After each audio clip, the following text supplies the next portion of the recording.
a new age of reason, brain treason to trick the mind. What good is searching if nothing's there to find?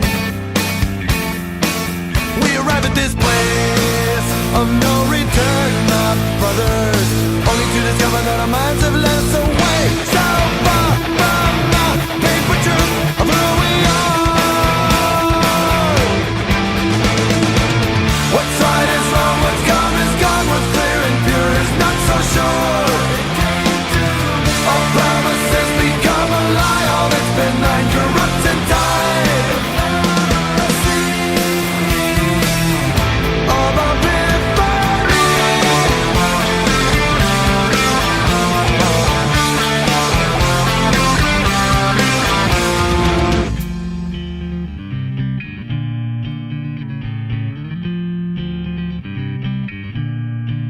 come forth, bear witness. See the profit from your loss, beg for forgiveness. Only after you tally the cost.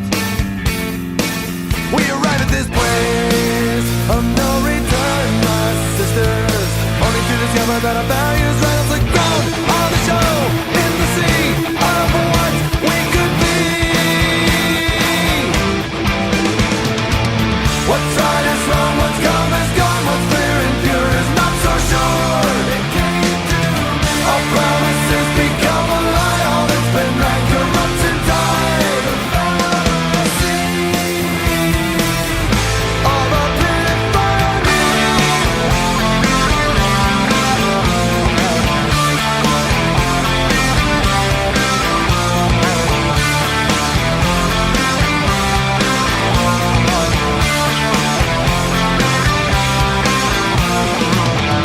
if it's real for me, do I have to prove it to you? Why do revelations fade to cold blue untruth? It's all so relative, subservient and torn on one's perspective.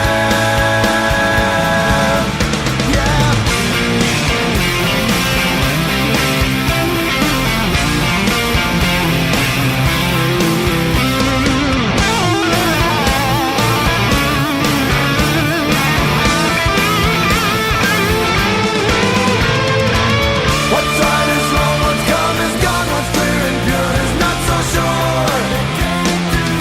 All promises become a lie, all that's been right corrupts in time. All the pitfalls, always failing me.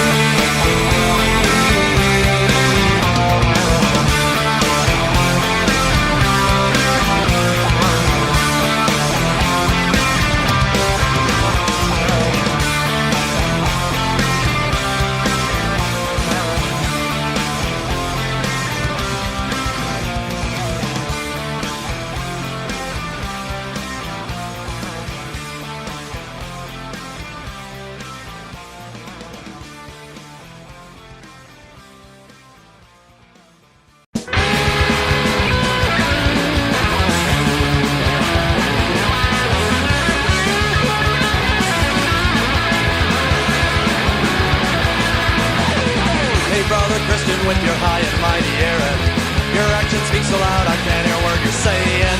Hey sister bleeding heart with all of your compassion, your labors do the hurt but can't assuage temptation.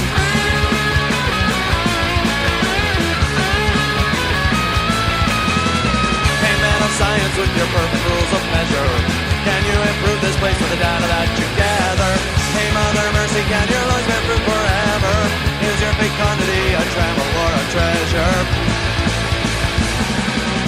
And I wanna conquer the world, give all the idiots a brand new religion, put an end to poverty, uncleanliness and toil, promote equality and all of my decisions with a quick wink of the eye, and God you must be joking.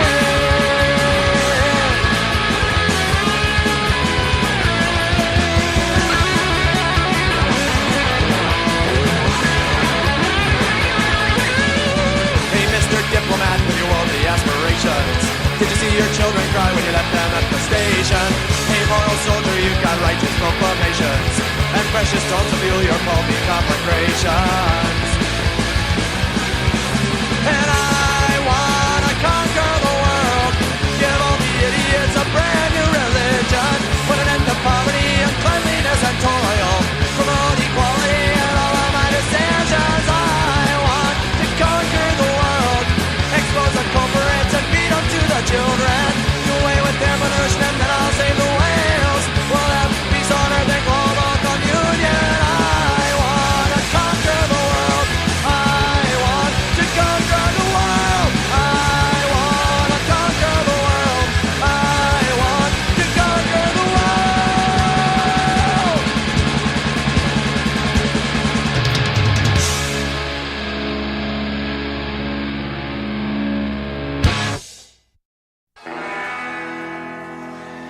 Hey! What are you looking at? Well, let me tell you what it is. Please.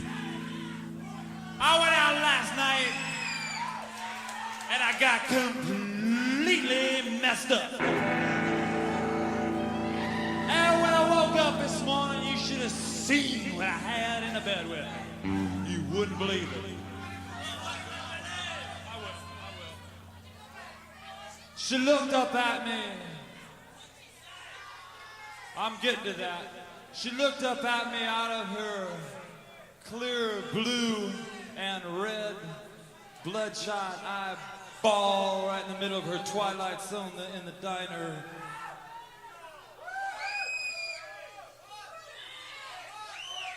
She said, woo! Hey, woo! Hey, woo!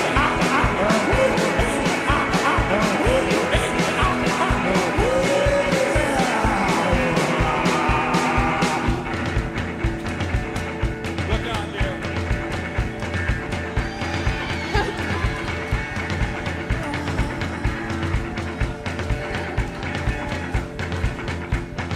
I tell you, she looks something like her.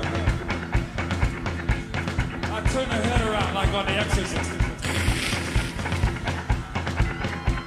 Look at that. My God, this is nubile virginity if I ever seen it. She looked at me, oh my God. Out of her Los Angeles Rams NFL professional football jersey. Looked up at me in my pulchritude. She said,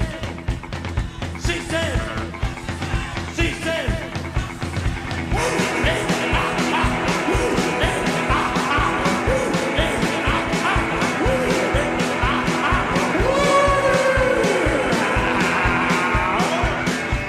hold on. Wait a minute. Hold on here a minute. I grabbed a hold of her inflatable breast, took a big bite, and my dreams were ruined. I looked down at her on that pink and blue Oldsmobile seat, took a hit on her CO2 cartridge. She said,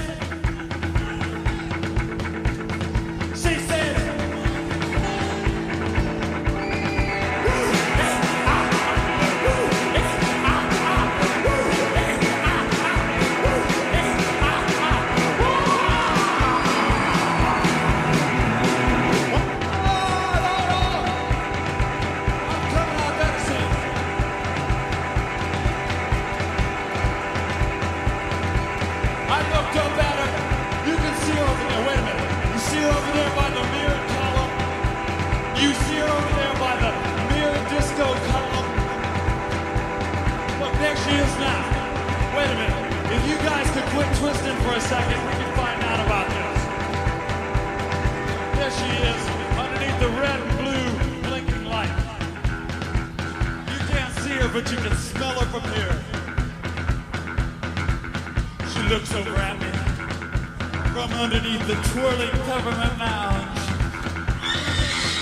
Joey D in the the starlight is twisting lights. And she said,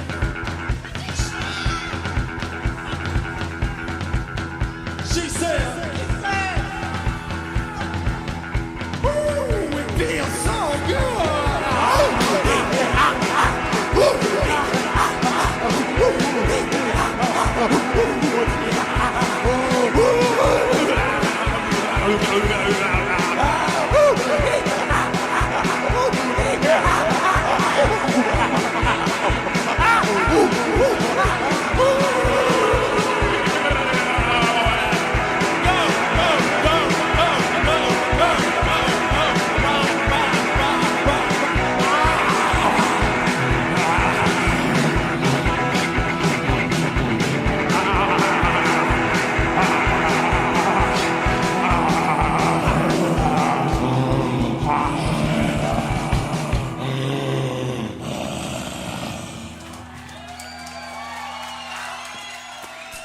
Cramps on Widdershins Radio. We had our traditional rock out session before the show. Get ready and share the show all over the damn place.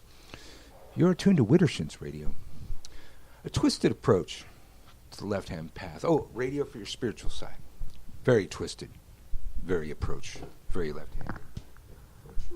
Raise your eyebrows at me again. I'm They so can't irritated see that. by what you did. Oh, of course you're irritated by what I did, but we're on the radio and the show must go on. You're in Hollywood. You should know this. The show must go on. I taught you everything you know. Ditto. I was your teacher, Luke. I was your teacher. We're here on another Widdershins from deep in the bowels of Hollywood, Tinsel Town, where our streets are all screwed up right now because they're having a premiere for some crap. There's always a damn premiere for some crap. And they've closed down half of Hollywood Boulevard, which has gnarled traffic around our parts.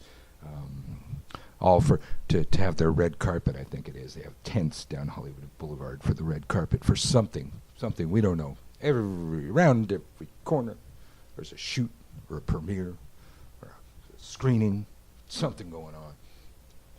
Yeah. Yeah. We here at Widdershins, we've been having some guests lately, and I think we got guests lined up for the next several shows. So, maybe we'll if there's some good witch news, we'll throw it in there between guests or something like that. But I think that was one of the things suggested by people in our chat room, is that we get guests. Oh, and we have an email now that we need to plug, and we need to start checking that email. If you've emailed us, we haven't checked it yet. We gotta load that into our phones with all our other damn emails.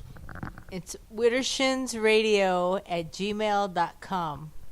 That should be easy enough. You don't know how to spell Widdershins? Look at your fucking screen. It's right there. I understand. It's a dated reference that And it's young see in the font that I selected. Yeah, and But you know it starts with a W. a lot of you kids don't know what it means. It's an old term. Yeah, old turd. 'Cause we're old. It's like counterclockwise. I'm especially old. Yeah, basically, it's counterclockwise. Old fancy word for counterclockwise. What's clockwise? Diasil. She had to think about it. I didn't know See, you were she had to reach back. I didn't know into the what you memory were banks. asking. You Yes. didn't know what I was asking. No. It was not clear. No. What is clockwise? Yeah.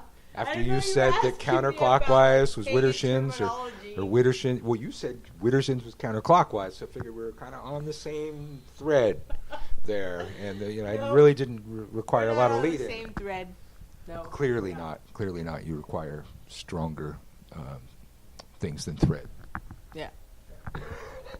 But tonight, I've been meaning to have him on for a while too, along with many of my other friends. I started realizing, a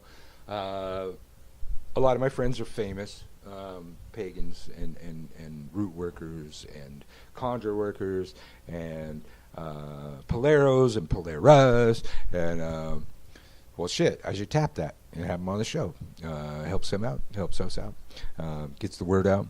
And TJ Vancil, Three Crows Conjure. I was just perusing his shop today, where I saw the Adam and Steve oil, and the label for the Adam and Steve. I need some Adam and Steve oil. Just to see Well, what happens. yeah, we just back in my day we had Satyr oil, and everybody knew what that was for. And now got to be a little more graphic. They probably still have Satyr oil, and any pan oil is gonna work great for gay men, and they know that. And I got to answer this so it'll shut up. Okay, hopefully you are who I think you are, but you're not actually on the air yet because I'm still introing you. Are you who I think you are? Okay. Okay. They can probably hear you in the echo, but you're not quite on yet. But TJ Vancil from Three Crows Conjure will be on the show in just a second, as you already heard, because there's no way to mute that fucking Skype sound. He's in there on hold, waiting to go on the air. I have found no way to mute that. If you're welcome to read the manual and see if I... Your phone? Well, see, I could just not have my phone right next to it because my Skype on my phone is the same as the Skype on the computer. I could not have my phone right here. It wouldn't be as loud. But we heard that same noise right here through the laptop, and I don't know how to mute that yet. There's stuff to learn. But, well, hell, he's already here. So without further ado, let's see. TJ from Three Crows Conjure. Was it Indianapolis? Is that where you are? Yes, sir. Yes. You are on the air, sir. Welcome to Widdershins. Thank you. Thanks for having me. So you got an online shop. I was just perusing your stuff, and right away, one of the things I like to see about an online shop, and especially if we're going to have them on our show. If I go to your page and I see just a bunch of Indio products, we're probably not going to have you on. We're going to cancel. We're going to cancel. Yeah, I just, I looked at your page a while back, but I really researched it to date. But yeah, right away I saw good handmade, I'm assuming that you all are making most of that stuff that I saw. Good quality stuff made by workers, not by sweatshop workers in China. That's always good, just to start. Absolutely, man. Yeah, we make everything from scratch, actually. All of our products that you see on there, for the most part, other than what nature makes, like buckeyes and all the herbs and all that. Obviously, we don't grow all of those, but everything that we make, full intention, everything this is something we don't tell a lot of people because we like them to have that everything is custom made from when we actually make the order from scratch. So a lot of people don't realize that we're not making larger batches of the oils. We're making it custom to their intentions of what they're needing. Yeah, yeah. Some people, I guess the consumer culture that we live in. Some people just don't get that. I understand. I just had to make an announcement the other day. I'm probably like 50 orders behind because of some shit that happened. But I'll get some people. It's like it's a week later and I haven't received my order. And it's like you ordered abramelin oil and uncrossing oil and protection oil. All of those are different moon phases, different planetary alignments. Our stuff's made to order, and it's made with magical timing. And it's like a month is maybe average, depending on what you ordered. 2 months, that's not so good, but if you waited longer than that, 3 months but really slacking. 3 months were really fucking up, or you ordered some complicated shit. But a week or two, we are not an occult clearinghouse. That's what I like to say. We don't just have a bunch of backstock and shit lying around. We over here we do not make our brews ahead of time. Like we don't make a whole batch. It's like you order something, I'm going to put that in the queue. I'm going to make this small batch in your name. Right then, and I like that kind of stuff. Like your guys' stuff look like like you made it. Like I talk about by the labels, by the packaging. You made it, and you. How long you been doing this? I think you've been doing this quite a while, right? Yeah, we actually started our shop up in 2014. Now we got started because of other online people's poor qualities that we were getting, and we were like, you know what? We make a lot of our own stuff anyway that we use for our personal. Why don't we start sharing this with others? and start showing them, what good quality stuff is. And people they've been loving it ever since we started. Absolutely. When I first started, I started in the first occult store in Santa Cruz, and that's where I developed my distaste for Indio products. It was the majority of it was Indio stuff. I'd look on the label, it's like, oh, come to me oil. Of course, that's FD&C red number 3 in fragrance. That's what it says in all the old books, right? That's what your grandma taught you, right? Yep, exactly. Shit like that. And there's a cartoon of somebody coming to them and maybe little hearts and stuff, and it's the right color and it smells like roses, but other than that, it's fucking chemicals and crap. No roots. Pick it at your eye. They can't see me picking at my eye. I can. I wear some cheap eyeliner and it's like flaking off in my face. It's like it's waterproof, sure, but it's flaking need to off. go with you. Okay, well, can we stop talking about that? Back to TJ here, who's on his show. Hi, Marta, by the way. He said hi. Hi. So it's you. Is it you and Amanda, or other people too? Yes. Okay. No, actually, we're the classical mom and pop. We are the two that are actually the face, and we're the name, and we put everything together. Every once in a while, we'll get a kiddo that decides that they're going to put their damn energy into it because they don't know any better as a toddler. But it's just us. And you're strictly online, or are you going brick and mortar? Well, here's the thing. Right now, we've been online. We've kind of hinted around. Here's the thing people don't realize is that Amanda and I actually met at a brick and mortar shop. So that's how our little love story connection actually happened. That's where me and Marta met. Was my brick and mortar. Really? Yeah. Yeah, that's awesome. We ended up meeting back in 2012, and we ended up just having this connection. We were around the same age. There's folks that were a little bit older than us at the shop, but I was on my little journey of actually wanting to kind of see what was local and what was around and available. And it's a little bit more difficult here in Indianapolis because there's a lot more of your new age shops that are here than there are of your witch shops. They just don't last. The Botanicas, it's so segmented into the Little Mexico area of Indianapolis that whenever there's a white person that goes into them, they just kind of give that, look of what the hell are you in here for, until you start speaking Spanish and you open up and you kind of show that you're okay people, and then they're like, okay. But there's only 2 Botanicas in Indianapolis, and the rest, there's about 6 New Age shops here in Indianapolis, and it's a fairly large town, but it's just a lot of people don't know about Conjure. They don't know about it. There's a lot of rich history here to do with Conjure, with the Underground Railroad, being a part of here, but it's just so far and few between. We're trying to implement that into this area slowly over time. The witch part is very much taboo here, and people, they're very sports oriented. So it's kind of like you take your time. You have to let people get to see it's safe. It's not one of those things where we're just going to go in and we're going to jump right into doing sacrifice. You know what I mean? So, well, I think where we were, it turned out to be the opposite. Like, I tried to be subtle. I used the word spiritual supplies for a very long time, and I think it was close to 8 years into it that Santa Cruz, everyone smokes pot, even the mayor. We were too subtle, apparently. When I stuck big pentagrams and the word witchcraft on everything and bold-ass letters, that's when we finally started to see real traffic.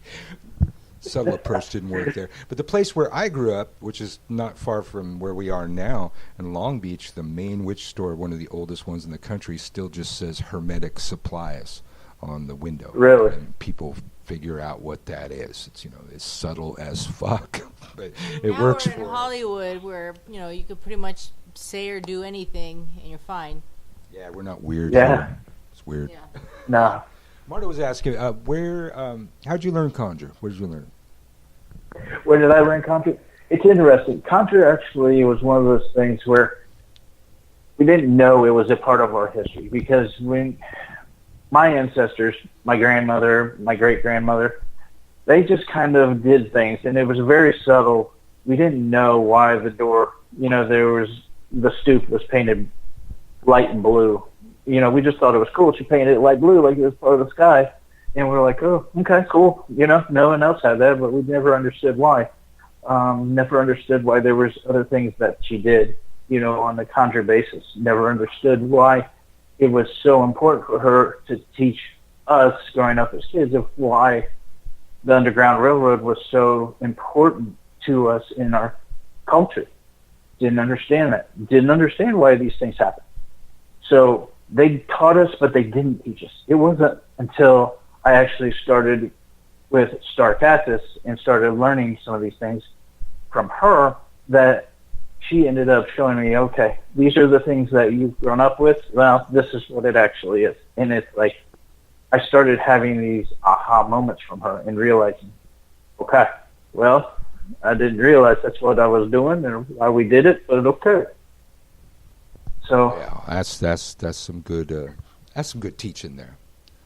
I've never met her. I think I'll be meeting her next year at Hex Fest. Mutual friends. We've heard a lot of good things about her, but yeah, we've never met her. I'll be presenting at Hex Fest next fantastic. Year. So I think we'll finally meet. Awesome! Congratulations, by the way. I thought she's there this year. Oh, thank you. It's my first time. I'm sure I'm gonna die from the fucking heat. Marta's very white. Yeah. You're very white. I'm olive skin, motherfucker. Your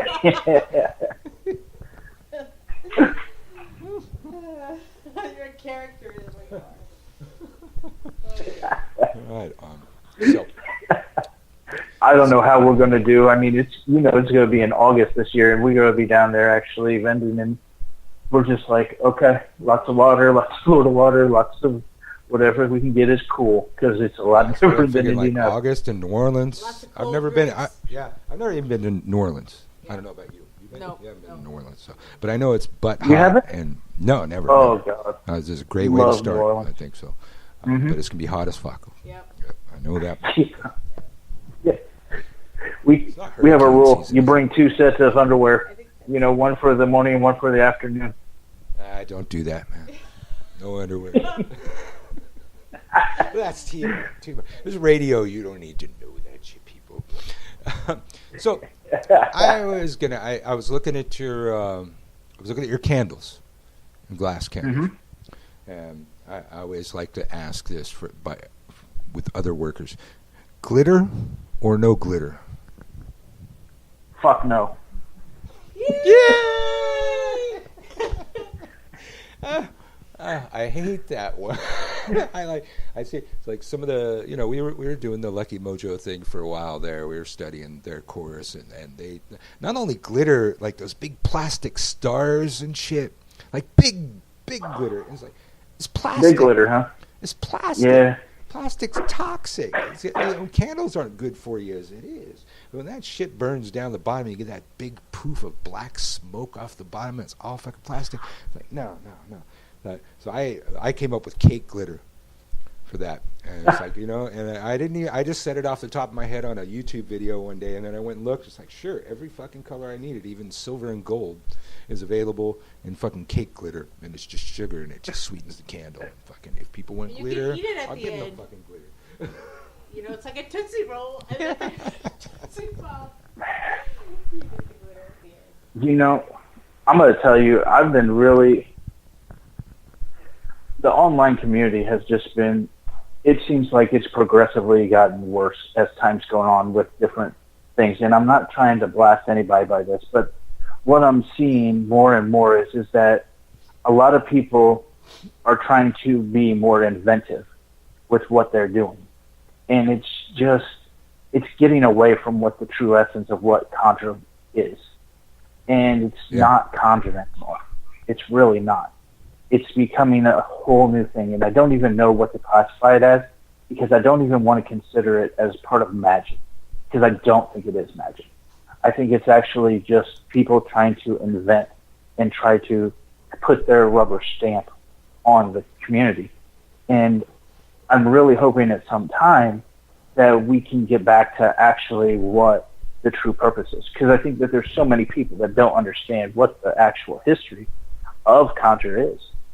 I mean, I shit you not, I saw the other day in a group, Michael, literally someone asked if they could replace Jesus, in their prayers that they do for their petition with Lilith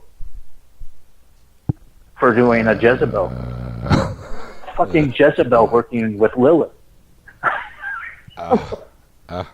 Well, I'm all for continuing to experiment and developing new techniques, but you can't brand them as old techniques.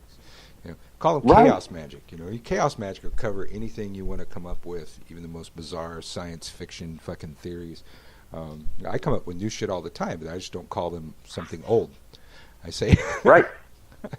I talk about here's the old thing I learned, and here's the thing that I came up with to add to that old thing. It's like, this is my take on the bloodstone trick, the 3 drops of blood on the lodestone, the housing magic thing. Sure.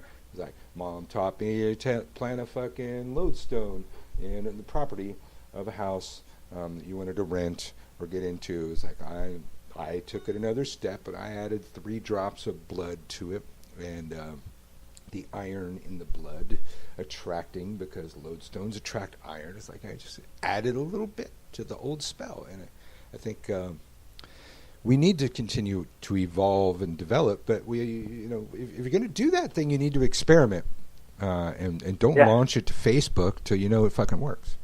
Keep notes, try it a few times, see what works, what doesn't work, why it didn't work, why it did work. Then maybe launch it to Facebook. But don't launch it to Facebook as, something your HooDoo grandmother taught you, your Conjure grandmother. Absolutely. And I apologize because I don't know chaos magic, so I should have thought of that. I was like, that's exactly right. You're very point well taken what you said with that. Well, they're just allowed to be innovative because they don't, it's not a specific tradition. I think their credos is, nothing is true, everything is permitted. And that's, if that's your whole doctrine of your tradition, you've got a lot of leeway to do anything you fucking want. And there's a guy, Phil Hine, was one of my favorite reads in Chaos Magic, and he came up with a whole pantheon of deities based on Star Trek characters.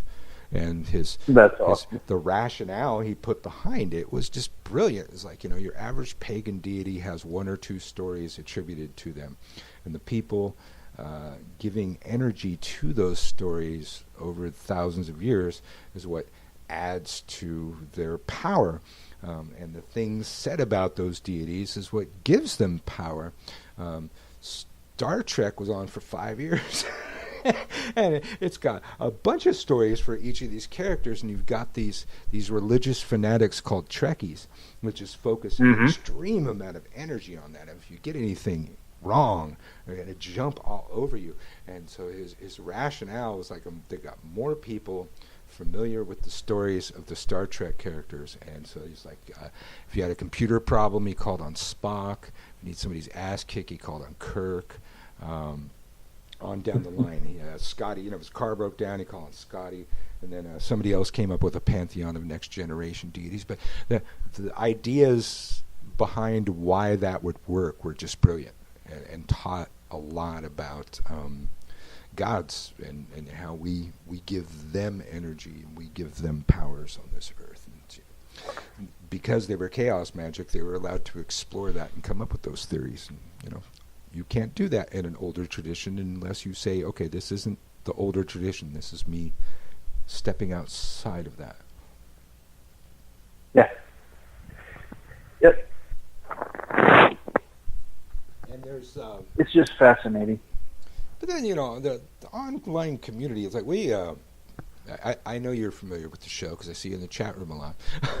we don't have guests and stuff, We're sometimes... a magical community gossip show, and we're talking about bullshit and fuckery that's going on in the communities. And originally it was a bunch of a bunch of news of the neo-pagans, the Wiccans, some of the ceremonialists, that kind of stuff. And then increasingly, that started to become the HooDoo communities, and a lot of that. And if I really just followed half of that, we could just cover that all the time, because every day, a couple of my friends are attacking somebody because of something they said that apparently happens on a page that I'm not on, because I'll see people like responding to an argument that I have no clue what it's about. Lot of fighting in the HooDoo communities that I know of online, and it's kind of one of the problems with online. And it was I'll take you back to chaos magic for just a minute, because chaos magic includes science fiction, pretty much any fantasy, anything they want. And they'll come up with a system to where it works. And it was a chaos magician. He was trying to, most of the pagan systems were broken down into elements, earth, air, fire, water, spirit, that kind of thing. And they were hypothesizing on what this new thing, computer technology, what energy source it was.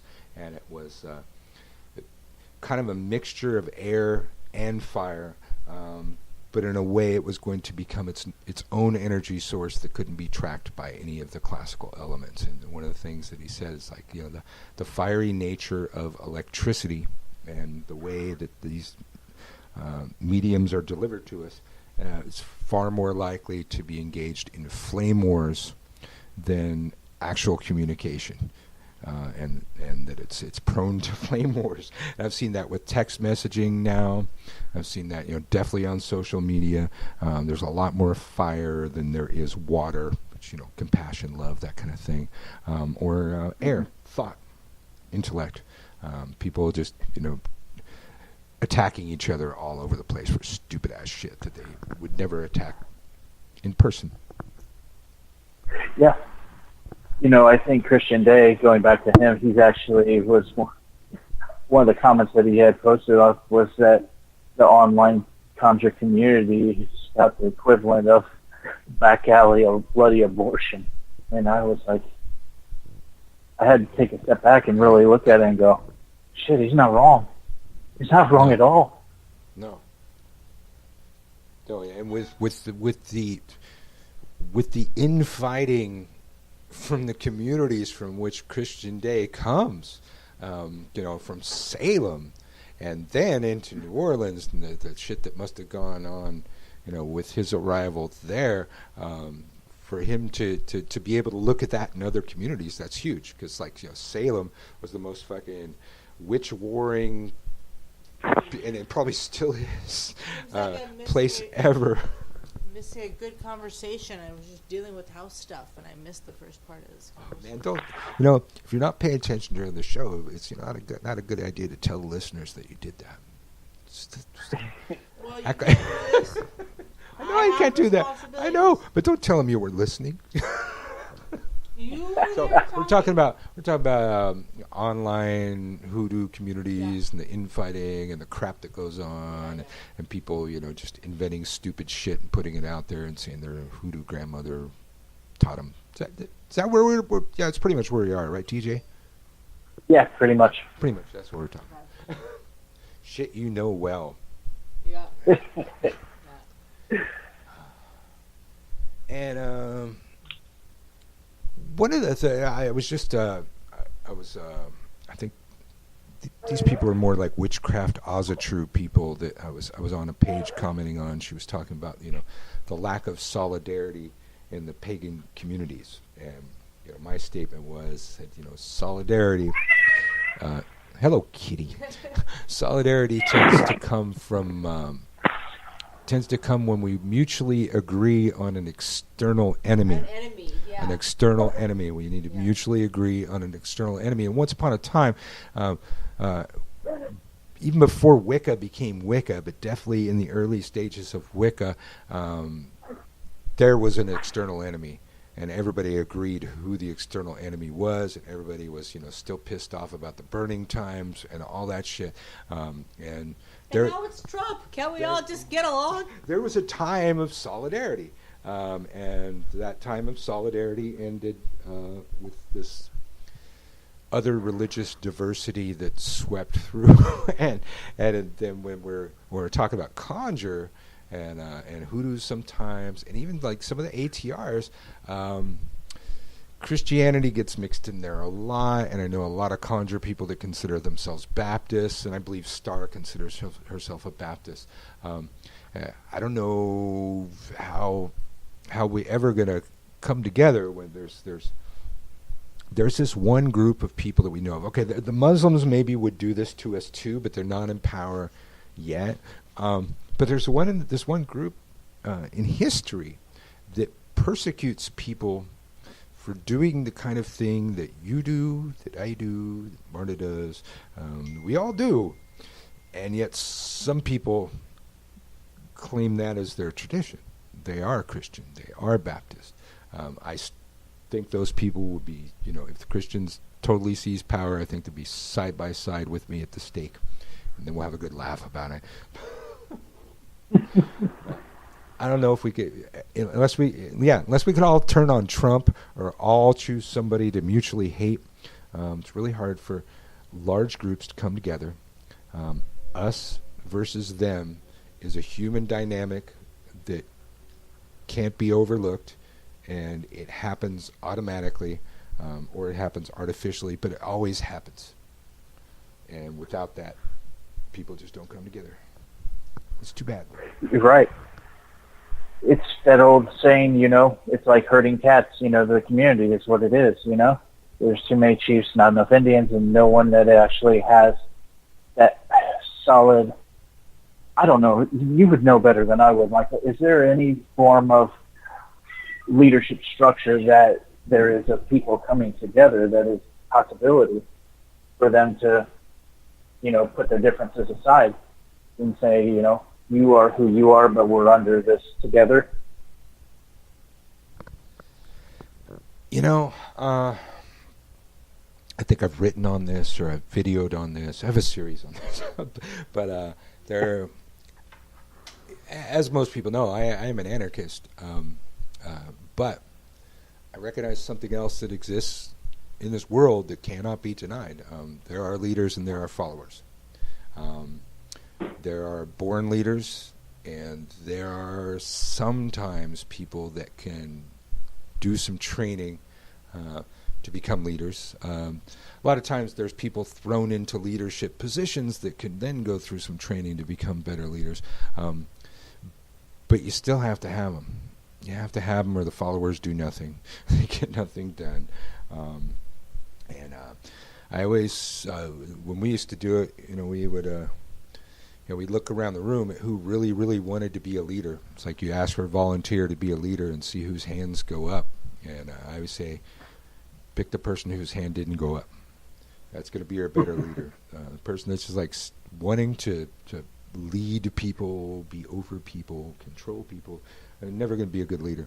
So I don't know how we could do that in this country. You just vote in the person that doesn't want the job, but they're going to ultimately be better than the person that's seeking power. But then there's some people that just automatically in the group, most of the members of the group will go to that person seeking advice. Without any training, without any designation, without any initiation. Those quite often are the born leaders. It's like the followers instinctively recognize the leaders. I mean, watch what the followers are doing. You can find who the good leaders are too. But I don't know of a whole lot of systems that have good training for those positions. In my tradition, it was all stated in one statement in the Book of Shadows. It's like, let the new priest learn to become a leader of men, and then go do this, that, and the other thing. And nothing to tell you how to become a good leader of men and women or anything, but you just had to go out and find your own sources to teach you how to do that. A lot of mine were like the art of war and stuff like that. Maybe that says a lot about me. But we need that, for people that are in those positions. We need to train them. They need training, or not have people in those positions. One of the two. Yeah, No, I think you're exactly right because, right now I think we're at that pivotal point where a lot of the elders, in the community, they're getting to the point where, they're, I don't want to say retiring, but a lot of them have started passing over the past 10 years. Some of the greats. I mean, I remember talking to Raymond Buckland, and I was just in awe when he came to one of the spiritualist camps that's up here in Indianapolis. It's called Camp Chesterfield, and he was there. He came over from Ohio to actually teach classes on the pendulum, and he gave me my very first pendulum that I had. And I was just like, this is a gentleman that is just a man among boys, is how I felt. Because you knew he spoke with authority, he spoke with class, and he spoke with that wisdom and knowledge that he wanted to impart on others. And he would stay till the last person. He wasn't like, oh, I got to go, and head out the door, after his time was up. He stayed for hours afterwards to make sure that we all got the chance to talk to him. And it was just, I'm still was honored that I was able to do that before he was, 5 years later, he ended up passing.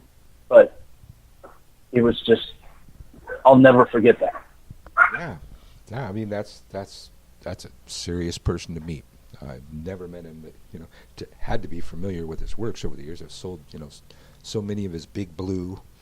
And the video, too. That video was great. Loved it. There's, in the chat room, Strix is saying that there's 2 times she saw in the past 10 years where somebody attempted to create basically a council of pagans and witches and failed both times. It's like, well, yeah, because we'll never agree to who the leadership would be. We're going to fight. There's one other time in history that I know of. And that was the 1974 Minneapolis witch meet, and I believe it was called the American Council of Witches. And they had huge fighting, but eventually they did draft a document called the Principles of Pagan Belief. And the majority of that document is still doctrine behind the scenes of most pagan and Wiccan traditions to this day, though most people don't know of the document or that ever happened. But they did pull it off once, and that's the only time I know of that large of a council. That's fascinating. Yeah, I remember weird history and shit. Especially if it's... I'm an Aquarius. I'm known for knowing weird shit that makes no sense or makes no bit of rhyme or reason why I would remember it. I know many interesting pieces of pointless shit. Yes. Unless you're a witch. That is cool shit. Yeah. Maybe for Trivial Pursuit. I know Trivial Pursuit shit. Trivial, yeah, it could be trivial. Awesome. Yeah, it's trivial stuff. It probably should work, huh? Yeah. No. Let's take us a musical break and be back with our guest, TJ Vancil from Three Crows Conjure. I haven't heard this in a while.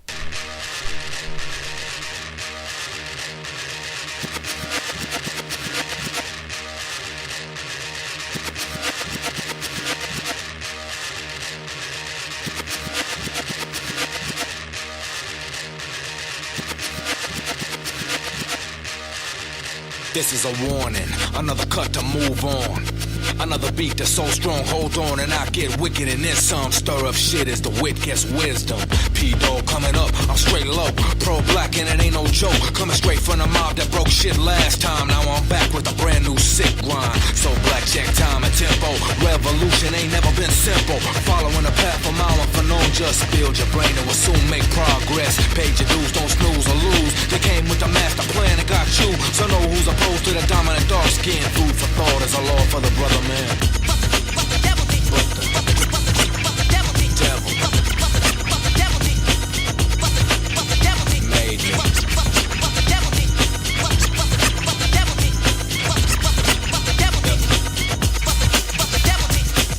P-Dog with a gift from heaven.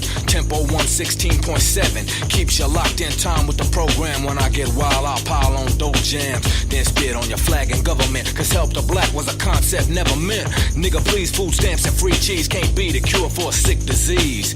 Just the way the devil had planned it. Raped and pillage everyone on the planet and give them fake gods at odds with all law. Love thy enemy and all that hoopla. Hear close the words I wrote. Crack cocaine is genocide of black folk. Who in their right mind ever could have missed this? Damn right when you think seditious and I move swiftly. You can't get with me. The 666 move quick but miss me. When I came off involved in conscious. So don't ask why next time I start this.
Unless you don't give a fuck to be free. Keep stomping on them, keep stomping. Attitude, but I ain't from Compton. I can't be fucked around, I'm muffed around. I can't be held down. Check the sound and keep in tune on point on target. The revolution won't be thwarted. A setback cause my man is plain to see. Must in a white supremacy, so let the rhythm roll on when I kick this. Brother's gonna work it out with a quickness. And now you know just why a panther went crazy. The devil made me.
Widdershins Radio.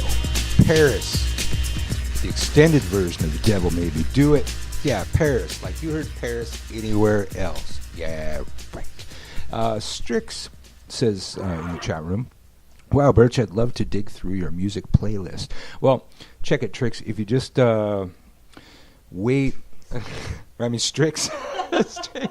Check it, Strix. If you just wait about an hour after the show, It then becomes uploaded on my YouTube channel at FreakPhil1309. That's FREAKPHIL, and the number's 1309, where I have all kinds of video content there too. But the show gets uploaded in audio content. And the fascinating thing that I found is if you click on the notes for the show, which I don't put a whole lot of notes in there, but if you click on it, there's some mechanism within YouTube that knows every song I played and the publisher, and that's why I keep getting the copyright announcements from whoever keeps flagging me on those, is because YouTube keeps track. If it's a known song, even Paris showed up in the list. There's other stuff like when I play my stuff, YouTube does not know who Just Kiddin' is, apparently. A couple of obscure bands that I played. I even think they got Spittin' Teeth when I played that. Very, very old number. But there's basically there'll be a playlist on the YouTube version of this show. I think it takes like maybe an hour or so before it appears. But you're listening to Widdershins Radio, and you could be in the chat room like that too with Strix, and with Wen Hernandez, and there's a bunch of people. I can't really scroll right now, but I'm on the laptop tonight, so I could see y'all talking. When I'm on the mobile broadcast, I have to click over to chat to see you all. So, watch what you say. I'm keeping an eye on you all.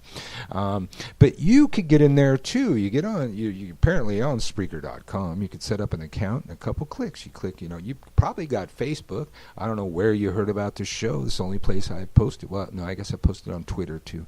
But you could sign in with Twitter. You can sign in with your Facebook. You sign in with Twitter. Just a couple clicks away. You have your damn account. Then you can get in the chat room, see all the stuff that's going on in the chat room. People having a whole other show in the chat room discussing all natures of stuff. But then you can follow us.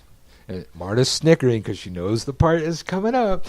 You can follow us. I'm snickering because you are a character. I am a character. I am a character, and so are you, and that's why we're here. And we're in Hollywood. Hollywood. Hollywood. She's giving me that non-amused look. But at any rate, you can follow the shows that you like. We had Ambrosine Laguerre on. Was it last week? 2 weeks ago? No, who the hell else we have on? No, we had her on last week. No, pay attention. We had her on last week. God damn it, don't fuck me up. Had her on the show. We had Candelo on the show not that long ago. Candelo's got a show every day at 12 o'clock somewhere. I think it's 4 days a week. But he can go on the air anytime he wants. Because of the size of his package. Because of his big package. And we here at Spreaker, we have a big package. We can go on the air 3 hours a day, unlimited times. Unlimited. We can go 24/7. We just got to reboot every 3 hours. Once we went 9 hours just to see if our theory was true. And behold, brothers and sisters, boys and girls, it was true. It was true. This is a way better deal than Blog Talk. Don't tell the LMC radio network people. They're getting ripped off over there. Their shitty-ass program that doesn't fucking work most of the damn time, where they get 1 hour per week or 2 hours per week for the show, and that's all they fucking ever get. Yeah, and it won't work on mobiles. If you followed, you can listen to the show. Well, you can listen to the show on the mobile broadcast anyways, but if you follow it, you're going to know when it's on. The whole point of our big packages is that if there's something going on, and we would just want to randomly be on the air, we can, and we will, and we do. And if you won't know it unless you follow the shows that you like. I'm Uncle Birch, and I approve this message. TJ Vancil, how are you? 3 Crows Conjure, the number 3, the word crows, and conjure.com. Yes? Yes, sir. I believe so, yes. I don't want to fuck up this website.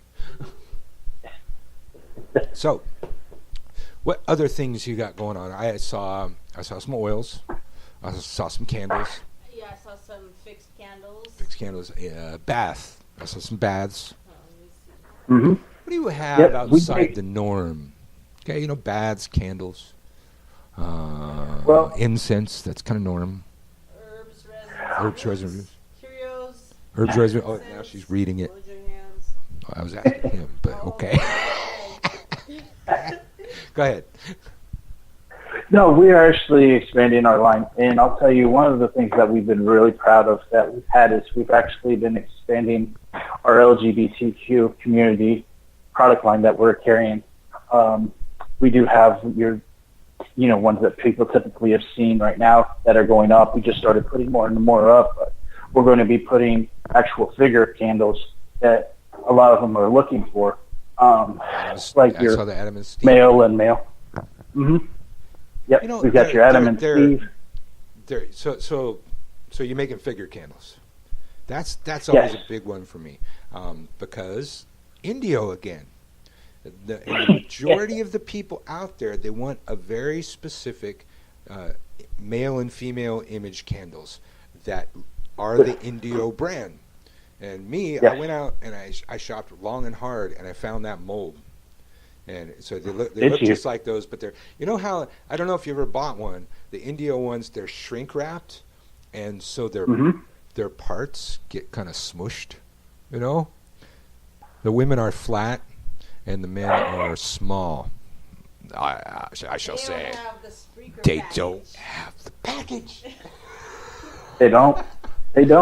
That shrink wrap and then that little gold sticker that says "Made in China," that just ruins it for me. It's like, God, the people that touch my magical products are touching my magic. I don't want to do a money spell touched by a person in a sweatshop in China.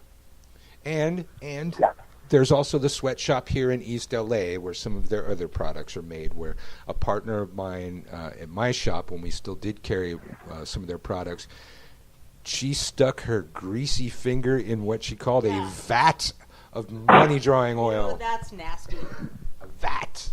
They allowed her, this random, very scummy woman, to stick her finger in it. It's like, oh, yeah, I want that. And she described it as like an East LA sweatshop. You.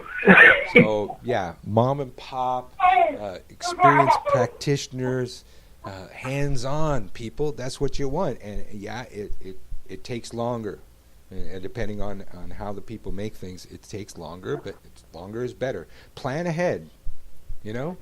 There's certain things that you're gonna probably need to do in the next year or so. Money work's probably gonna come up. Love work might come up. Protection, cleansing, these things that's gonna come up. You stock up ahead of time. Your witch kit should be well stocked ahead of time, and just order the shit before you need it, because I don't, especially you order from me. I don't know. I'll try and get it to you when you need it. If people tell us that they have a working plan, we bump them to the front of the queue. Try and get it to them ahead of time. Hands on, man. That's what I. So like the first shop that I worked at, that's all they did. It was a crappy occult wares redistribution outlet, and I didn't want to be that. I didn't want to be that. And the woman that owned the place had environmental illness. She was allergic to all scents. So in the middle of the shop, what was she doing? Exactly, that's what I said. So in the middle of the shop, there was this hermetically sealed room. And when you opened it, the door went whoosh from the air system to keep the stuff in. It was called the Stinky Shack. It was where all of the oils and incense and anything that smelled was. And if you walked in that room, it was so fucking overwhelming. It was just, there was too many smells packed into a small place. I'm not surprised that we put her out of business in 7 months after we opened. Yeah, I've got to tell you about the place where Amanda and I met. We have kind of a terminology, is what we call it. It is a Hallmark gift shop for psychics, is the best way we describe it. Hallmark gift shop for psychics. So like New Agey? Well, it's a New Age shop that carries a lot of Hallmark type stuff that they would carry, like the birthday cards, the pagan birthday cards, the New Age birthday cards, a lot of the angel figurines that are in there. You had some Reiki charged candles, and then there was a lot of jewelry was their main focus of what they sold. And so the psychics were their bread and butter. So we called it a Hallmark gift shop that has psychics in it. You know, I coined a term for those kind of places. It's called Fluffy bunny.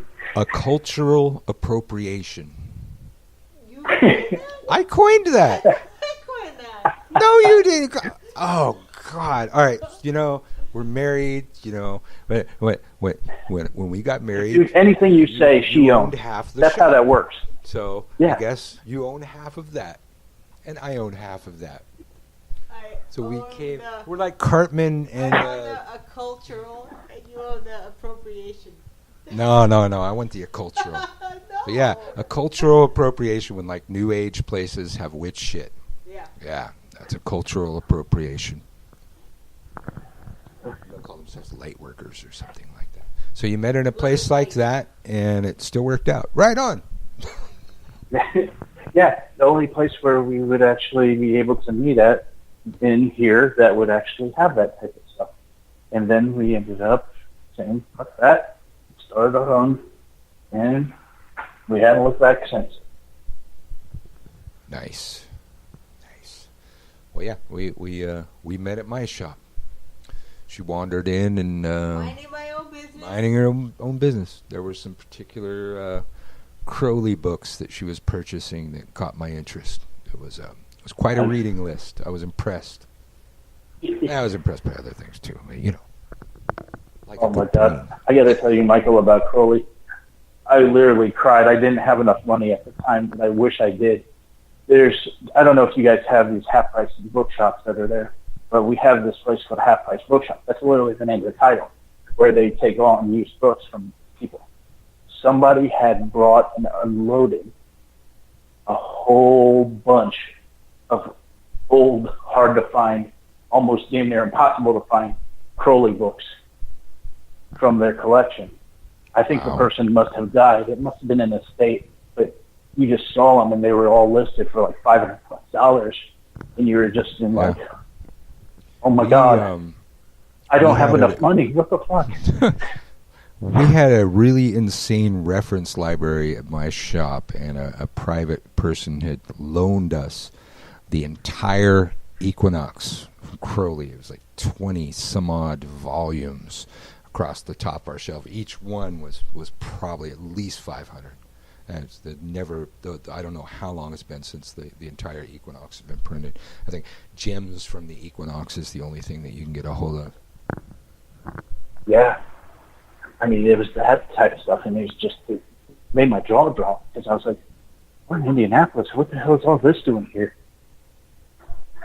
Well, there was a time, probably early 2000s, that I noticed all of the Crowley was impossible to find, and I started looking up all the Crowley that I had, and it was fetching a huge price on eBay. And a Thoth deck, a large Thoth deck, was up to about $399 on eBay, and I was a vendor and I had no clue. And I looked into it, and it turned out that the OTO that owned the rights to Crowley's work had, for some reason, not printed a single thing for about 6 years.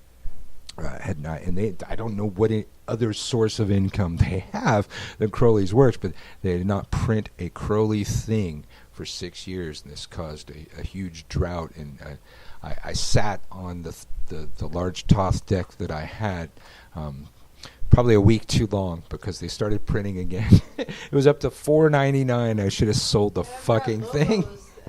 The deck was in the hundreds. Yeah, it was nuts.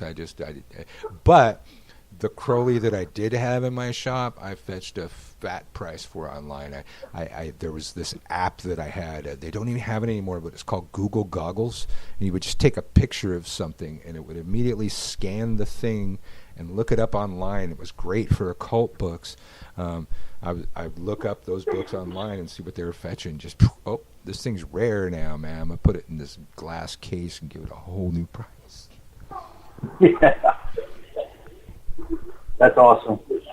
I remember they were doing that with a lot of the tarot decks that were original that they had stopped making the decks, and they just started fetching a huge price for them. And I was just, man, what in the world's going on? And like you said, they just start printing again, and then like it goes from like $500 for this deck, and oh, there it is, $30 next day. Yeah, absolutely. Yeah, as one of the things one of the only things I miss about the brick and mortar is the people that would come in with interesting stuff, and then the thing that I don't miss is some of the people that would come in. but sometimes people would come in with really just rare books to sell you. I remember one time this guy came in and he had a guitar case full of weird occult things. Remember I got the Kali statue for free? Kali statue for free. But this guy, he had a guitar case full of weird occulty looking things, and he sold me a batch of crow's feet.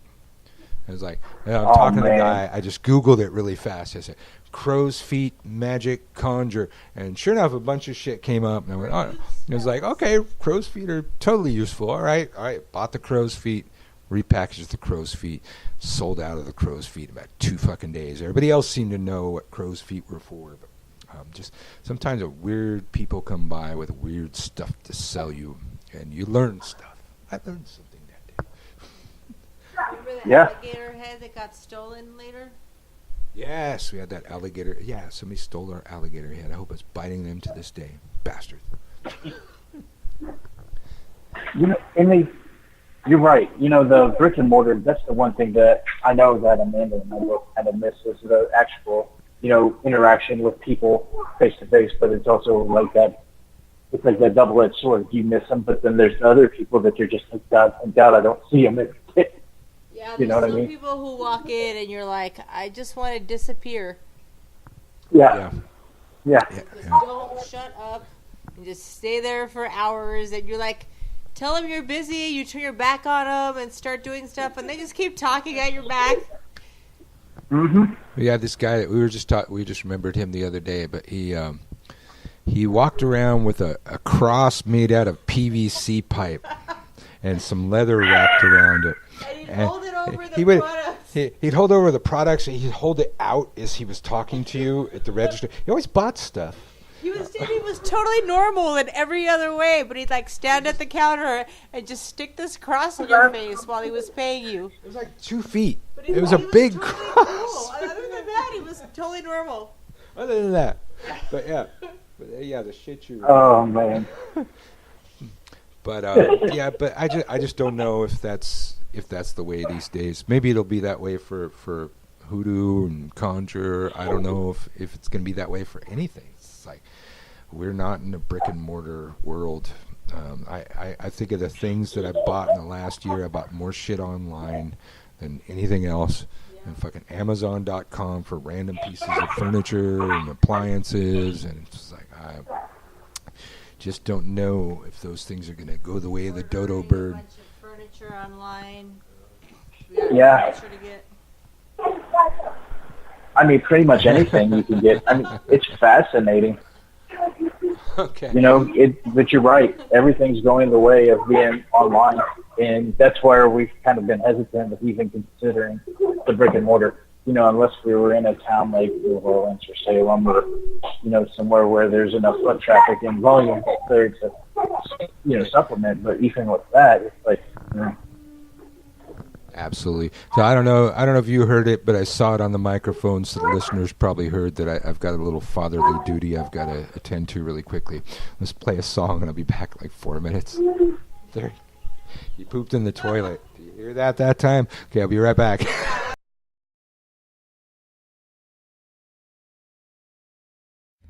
Sarabanda ta sere sere, palo kindiamo ese suave. Lumbe, lumbe, lumbe, lumbe la cueva ganga. Sarabanda ta sere sere, palo kindiamo ese suave. Lumbe, lumbe, lumbe ayo, lumbe la cueva ganga we. 7 rayos ta sere sere. Palo quindiamo ese suave. Lume, lume, lume, lume, la cueva en ganga. Si 7 rayos a ser ese, palo quindiamo ese suave.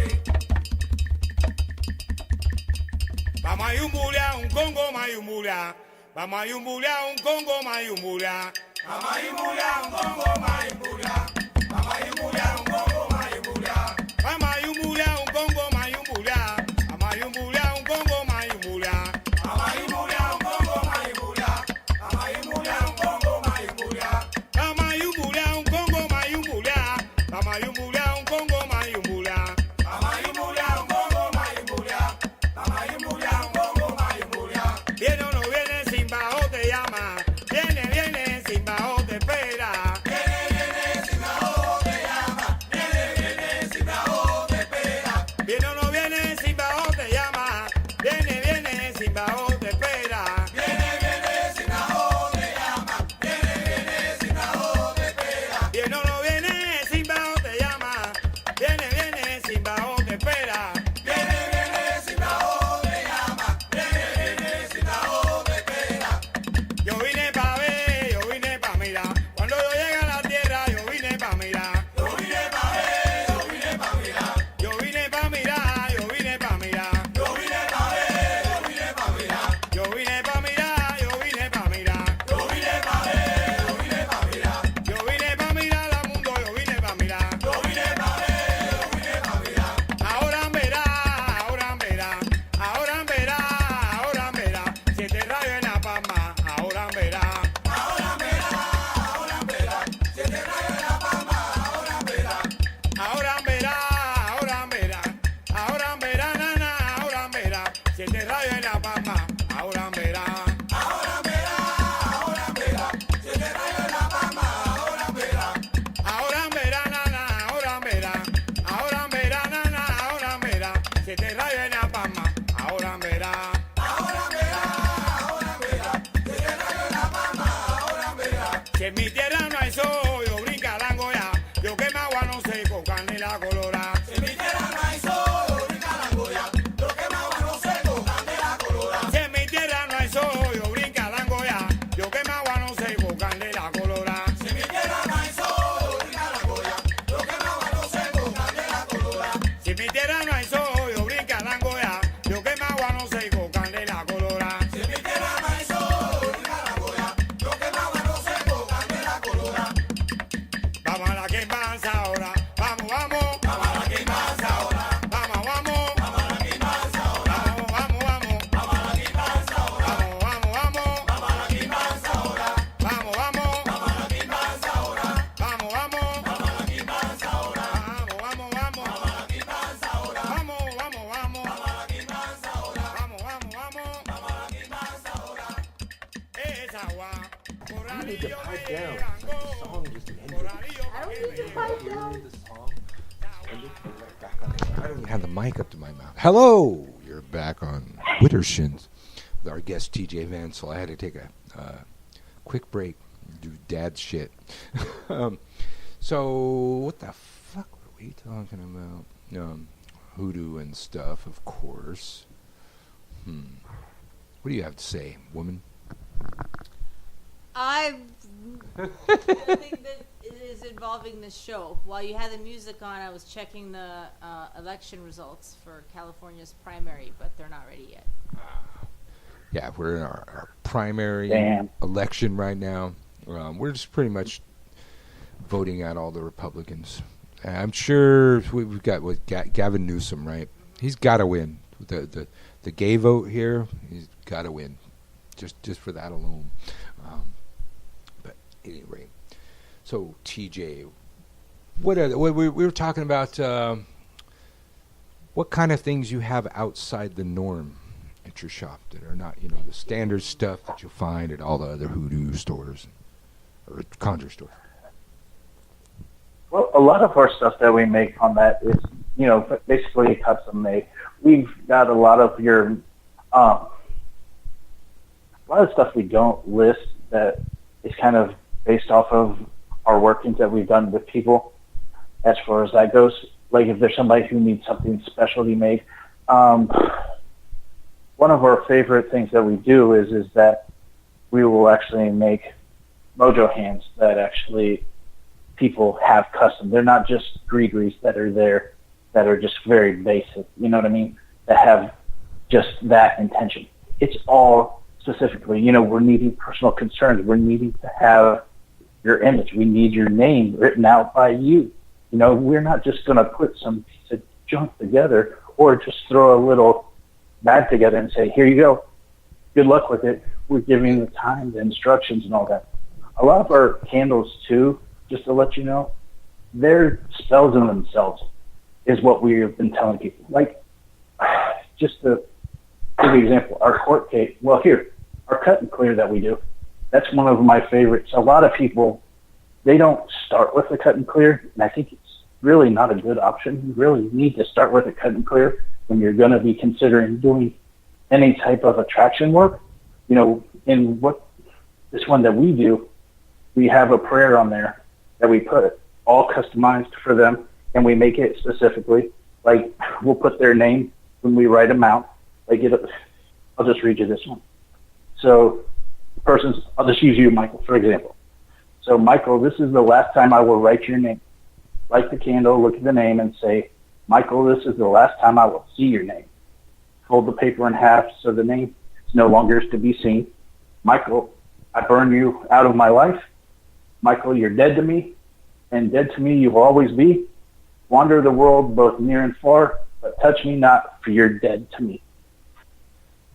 Harsh, man. I love you, man. I love you too. But that's the type of things that we do. So custom made. So you were talking about you need the personal concerns. Like how do you do that through your website? You got to they got to order it, and then you got to contact them. They got to mail stuff to you. How do you do that? Yes. Okay. Yes, That's we talk to them. You know, once they get the order, we will email them and say, hey, we got this for you. What we need you to do is send to this address. This is what we're needing. Can you do that? Yes or no? You know, what are you able to do? And we implement all those things. Every candle that we make is hand poured. It's not like we're just buying a paraffin candle at the Mexican store and drilling holes in it and pouring oils and just putting herbs up on top to make it look pretty. We're usually pouring every day different candles in different colors. My favorite one I just made was actually John the Conqueror, and we used actual high John root to actually put into the oil that we actually put in it, but then we will put on top of there actual pieces of high John root. So that way they implement that halip root straight into the candle and for their intentions. And it's, God, is it intense. I'm usually heating sweating up my high ass John off. root's always intense too. Yeah. Yeah.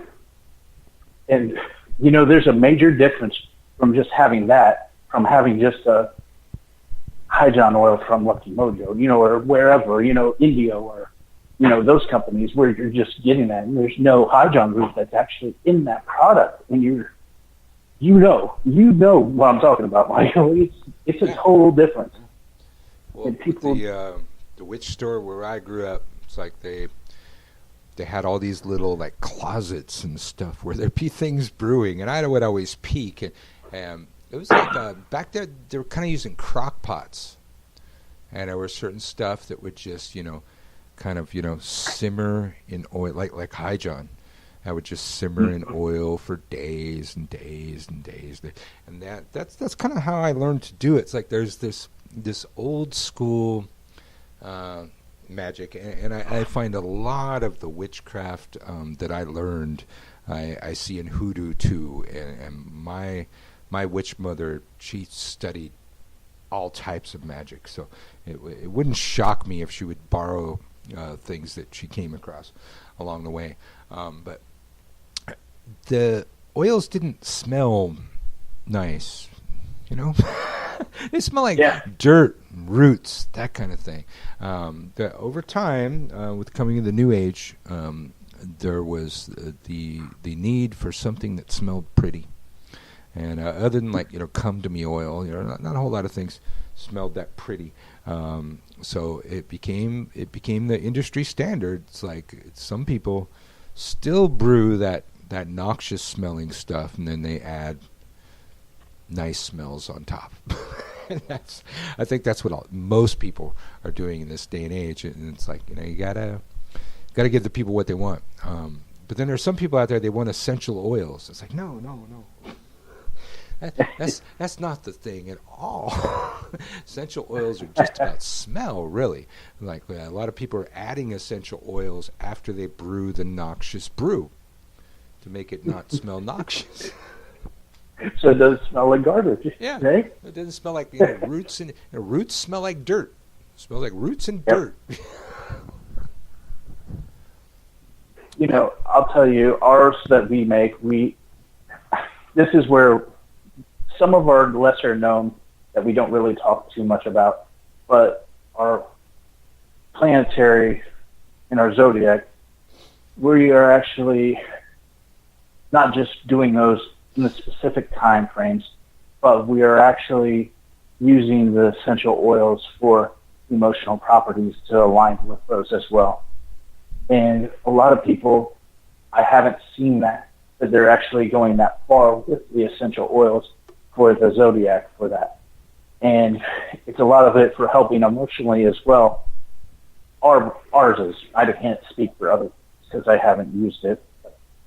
So when somebody has ours, we actually have to tell them and let them know, hey, listen, if you have unresolved emotional things that you need to deal with related to your sign, you're going to have this stuff come up.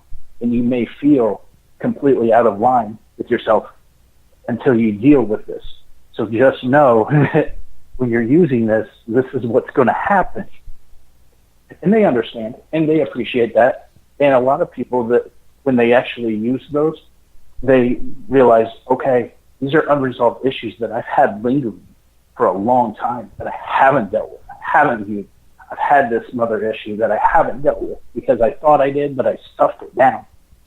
So that's where I think our products are different. We make you deal with your shit. That's always good. Because then you don't have to keep, doing the same magic over and over again. So, question I had listening to you talk, you talk about, planetary timing, zodiacal, how do I say that? Zodiacal? Zodiological? Right? She's still shaking her head. All right, whatever. You know what? You people know what I'm saying, but my editor over here is shaking her head, so I got both of those wrong. Astrological. Is that where? Astrological. All right, astrological. Is that to you traditionally part of Conjure? Not at all. And that's where we've been a little bit different. Is that I've been more of the Conjure where Amanda has been more of the actual witch part. She's actually part of the Temple of Witchcraft under Christopher Penzak, and she's going through the school with him right now. That explains it. I always liked Penzak. We had Penzak at our shop a couple times. I was like, Penzak had a really. He was one of the. He's at Hexfest this year too. Yeah, he was one of the first to put the scientific end of witchcraft in his work in print to the extent that he did, and I always liked that. But people always said there's that's what guys do. It's man stuff. The people that didn't like it. But yeah, I always. As a matter of fact, I think one of Penzak's books was required reading in my intro class. Yeah, I think Inner Temple. I think it was the first one. Inner Temple of Witchcraft. Yeah. First one? For a while. Yeah. Wow, yeah. Good stuff. I'll tell you, it blew my mind. I found out there's a guy who is, he's writing a book right now. His name's Matt Orn, and he's in the temple as well. I know Matt. Yeah. He's always writing a book. Wait, he's writing another book? Didn't he just write a book? Yeah, he's always writing a book, right? I think so. Maybe it's the same book. Because he reviews books. We're talking about the same guy, right? Yeah. Matt. Yeah. Matt. Mm-hmm. And so it's and now he's writing a book, so it's hard to get confused. But I know I've been hearing about his book for quite some time, waiting for it to come out. Yeah. About the free tree bark snack. The free barks. the wet yoga. Yeah. Wet yoga. Yeah. Look it up. Yeah. Wet yoga. Oh Lord, I saw that. I was like, oh God.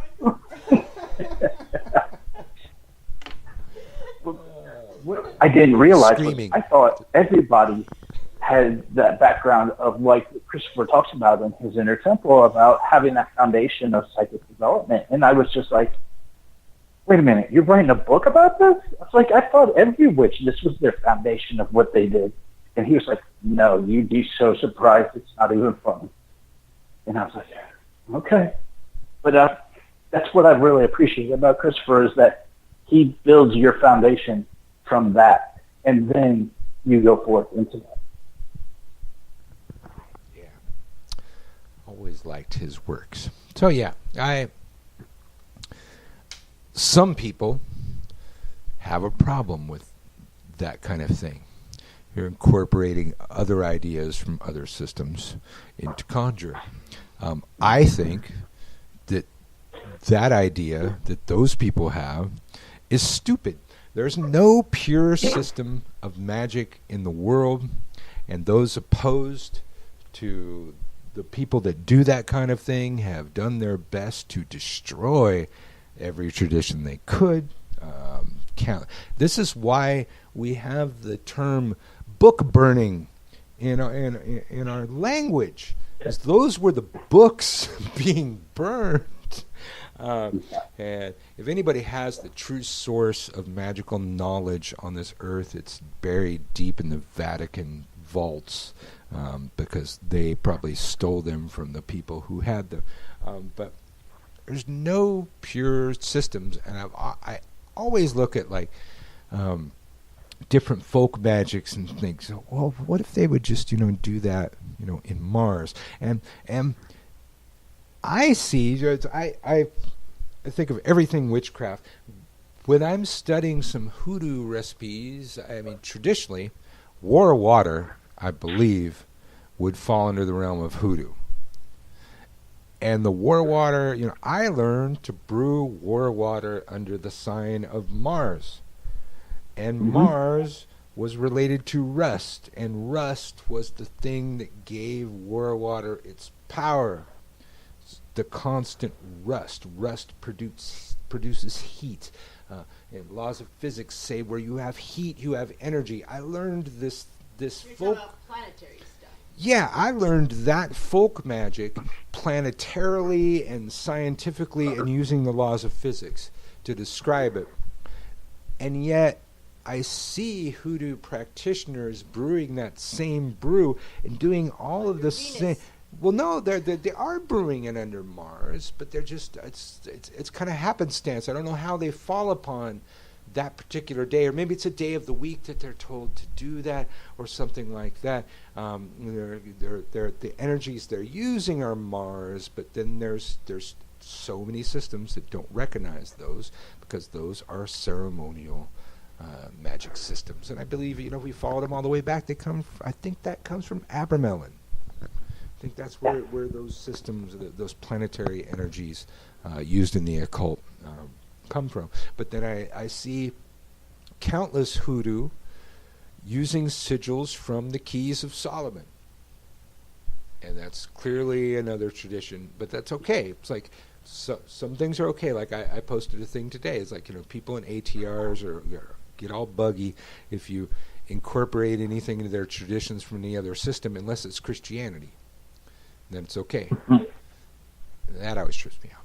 So it's like, I see these systems integrated and people borrowing from things all over the place, yet there's these staunch traditionalists, even with HooDoo, within HooDoo and Conjure, talking about what's traditional, what's pure, what's real HooDoo, what's real Conjure. I was like, I just don't know if anything's real anymore. I don't know if anything's pure. We've been in a melting pot way too long. We've had too many cultures interacting, exchanging ideas. That's going to happen. I don't think it's bad. I think there are things from every culture that can add to a magic another culture's doing, like the planetary shit. Basically, is my long way of saying that. Go ahead. I fully agree with you. I think that's what makes America great, is that we are just, bits and pieces of different cultures. We're a big, gumbo melting pot of who we are as genuine culture. And then when you talk about, actual traditions. I mean, when you talk about traditional, if you're going to talk traditional, you know, HooDoo and Conjure, I mean, you got to take out, why would they have, you know, money work? Slaves didn't need money back then. What were they going to do with money? It was worthless to them. So there goes your money drawing. There goes any type of that work. It was strictly just for power, control, dominance, you know, to basically do that, sweeten up the master, those type of things. So you're right. I mean, it's just things have evolved and changed over time. As long as you can respect and understand the history and the culture of it, of where it came from, I think you're good. That's my personal belief. It's that when you start having a souring jar, putting bleach in it, could cause a caustic bomb, maybe, you know? Maybe we need to talk down the road. Mustard gas for magic. Yeah, I think, you know, things should evolve. But I learned a long time ago, I think it was the book I always cite will be Leland's Etruscan Roman Remains, like somewhere in the 1800s. We put that book together. And he hits upon this practice that he finds in several existing pagan cultures. The first one, he goes to Ireland, and there's this woven, this braided wheat motif, and it hangs above the front door. And the idea was that it was a protection of from witches, and the belief was that they believed that the people that are witches are of this very peculiar nature, that when they come across a complex pattern, they must stop and follow that pattern from beginning to end, and then end to beginning. In other words, they would have to unweave that braided wheat and then weave it back together, and then they could come in the house. And by that time, you ran out the back door and you're off in the woods somewhere hiding from the witch. That was the belief. And it was a ridiculous folk belief. And I don't know, maybe it was saying that witches were the original OCD people. But there's always some truth in a folk belief. And the people I've known that practice magic, that practice witchcraft, HooDoo, Conjure, whatever you call it, they have a thing about patterns, and they follow these patterns. And I understand, I like the melting pot, I like the blending of cultures. It's like, that's one of my pattern things. And every witch's got their own patterns. Marta's is, mathematics and linguistics, and she's like, sees those patterns like nobody else. Like, my patterns are history. When I come across a magic and it came from somewhere, I need to follow that thread back into that culture and learn everything that I can about that culture, and then get as far as I can back into it, and then weave my way back out of it. It's like, I hope that's being respectful to those cultures. It's like, I don't just want to just steal everybody's magic. When I come across a magic that I'm practicing, or a new magic, it's like, I want to know everything I can about those cultures, and it's led me down some interesting roads, I must say. But it's bound to happen. There's nothing pure. There's nothing pure in witchcraft. It's like, I've talked about it before. Palo is one of the few traditions to try and remain an oral tradition. And what we've seen all over the world with oral traditions, they become obscured by all the different people that tell the story a little bit differently. It never worked for anybody else. Maybe it'll work for Palo. I don't know. So far, I see several distinct versions of Palo, even though there's only supposed to be one, I believe. But back to you, man. I've been ranting for 10 minutes, I think. No, it's definitely fascinating to see, how everything has evolved. The one thing that I've really been interested is that, you have in, witchcraft, if you have it in HooDoo or Conjure, or you have it in, whatever, is that there's a lot of obscure old things that you just can't get anymore. Like, tar water is one of those ancient, old school, traditional conjure things that just, we're not making straight up tar. It's asphalt a lot of times. Is there other things you can substitute? Sure, you can get creolina and you can actually use that and blend that in. And, that's one of those adaptations that people have done, to actually make that. Some people just don't have access to the tar anymore. Yeah, there's some plants, go extinct over time. There's a lot of, Yep. really important plants that tend to come from, Africa and the Middle East that, just not there anymore. Can't make certain things. There's a kaifi, the most sacred incense to the Egyptians. There's one ingredient in traditional kaifi that is not in any kaifi anymore. You can't. It's one of the main ingredients. It's a certain tree that just doesn't exist anymore. And, it's about 20 different ingredients, so most people don't notice the lack of that one ingredient. But still, you can't do the traditional recipe anymore. It's fascinating. I know there's one herb that I wish that was more accessible, but this fumitory. It's been hard for us to find fumitory or earth smoke around here. To get it, we'd have to order it online from overseas. Yeah, a lot of things. I mean, you got to order dragon's blood from overseas. Frankincense. Copal's not really overseas, but it travels a long way. Ambergris. Can't get ambergris. No, I don't think Yeah. Good stuff. Well, TJ, we should probably do some plug-in things and get to the end of the show here. So you're at Three Crows Conjure, the number 3, the word crows, conjure.com. Anything? And you got any other websites? You got a YouTube? You on Spreaker yet? Yeah, we have. No, we're not on Spreaker yet, but we do have a YouTube. We have a Facebook group that we have called Conjure Magic and Root Work. And it's not just straight conjure, it's for other people to do that. So, if you're a witch, if you're a conjure, we have it open and we keep it very low-key and chilled, and there's not a lot of... It's interesting. It's not a group where there's a lot of shit-talking. It's a lot of just, hey, this is what I'm got going on. And people just trying to genuinely help others. Yeah. So we have that. Other than that, we'll be at HexFest. We'll be traveling a little bit this year. We're going to be up in New York for October for Sleepy Hollow. There's a good friend of ours up there. And Amanda's going to be teaching, so All right. it'll be fun. Well, maybe we'll see you at HexFest next year. Yes, sir. All right.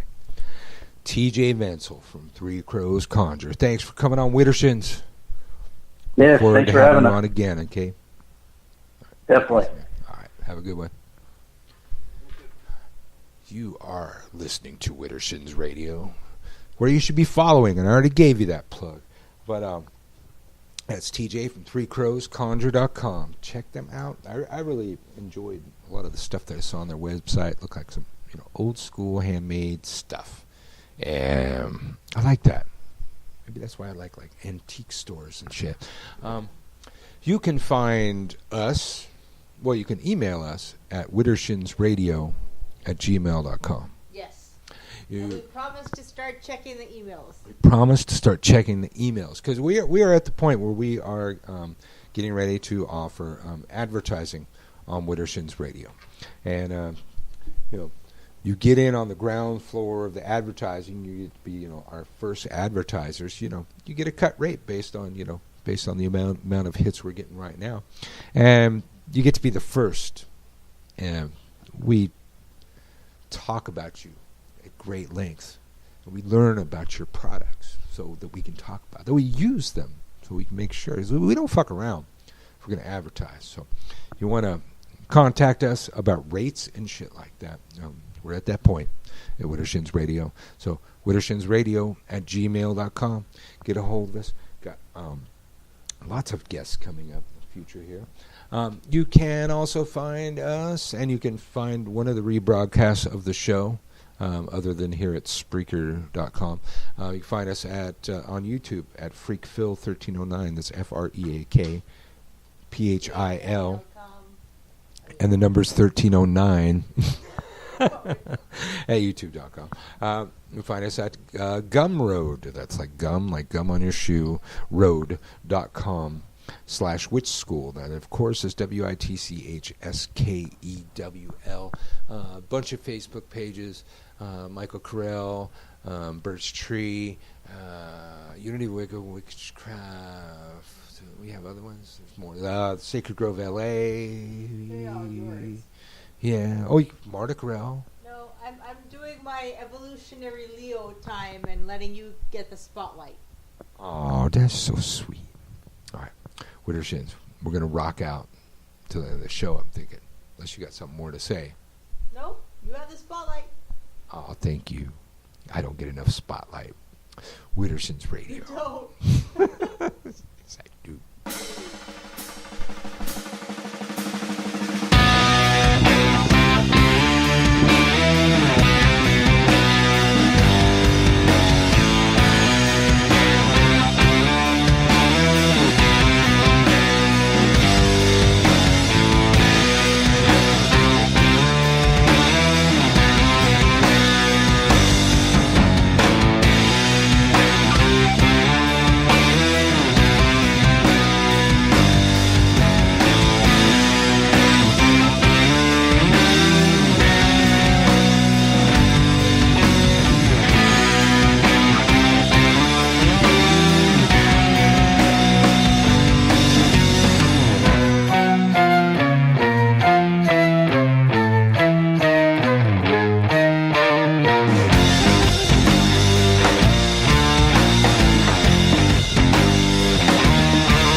than the sum of all my parts. A domestic beast with a hairy heart, trapped within a walled suburbia. I've found my taste is somewhat underground, between the shadows and the cracks. I am building my utopia.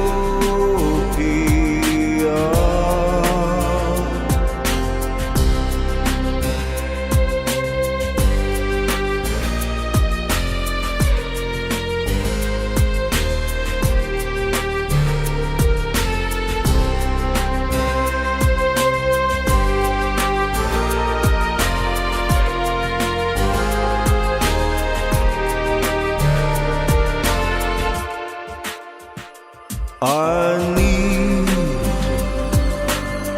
to break free from all that binds, that makes me old before my time.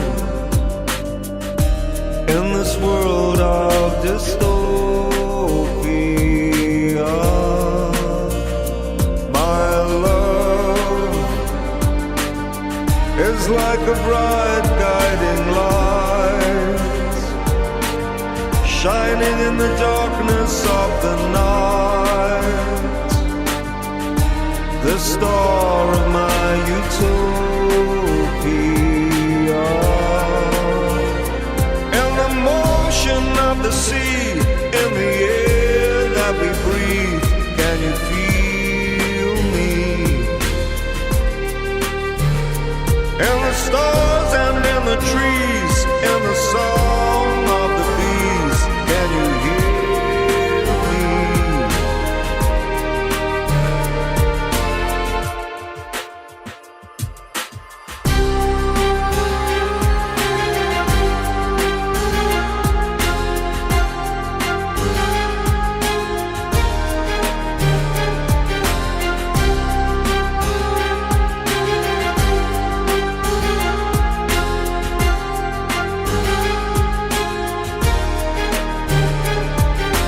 Caged golden memories, time has come to show your true feelings. I know it's the only way to be when the same old feelings come over me.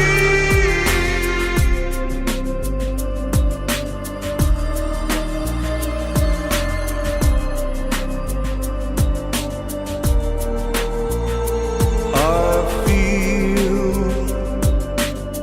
greater than the sum of all my parts, a space jockey from a distant star, marooned upon dystopia. I've found my taste is somewhat underground, between the shadows and the cracks. I am building my utopia. In the motion of the sea, in the air that we breathe, can you feel me? In the stars and in the trees, in the song of the bees, can you hear me?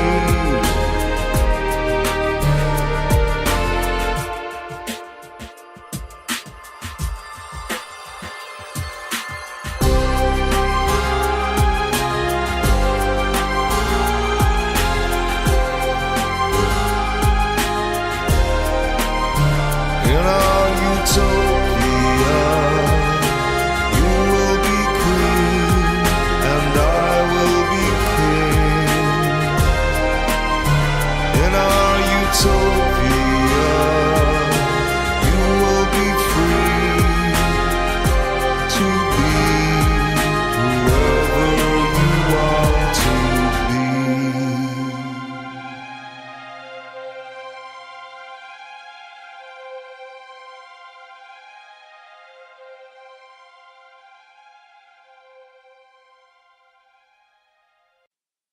Of all the money that e'er I had, I've spent it in good company. And of all the harm that e'er I've done, alas, was done to none but me. And all I've done for want of wit, to memories now I cannot recall. So fill to me the parting glass. Good night and joy be with you all. Of all the comrades that e'er I had, they're sorry for my going away. And of all the sweethearts that e'er I had, they wish me one more day to stay. But since it falls unto my lot that I should rise while you should not, I will gently rise and I'll softly call. Good night and joy be with you all. Oh, if I had money enough to spend, and leisure time to sit a while, there is a fair maid in this town that surely has my heart beguiled. Her rosy cheeks and ruby lips, she alone has my heart in thrall. So fill to me the parting glass. Good night and joy be with you all. But since it falls unto my lot that I should rise while you should not, I will gently rise and I'll softly call. Good night and joy be with you all.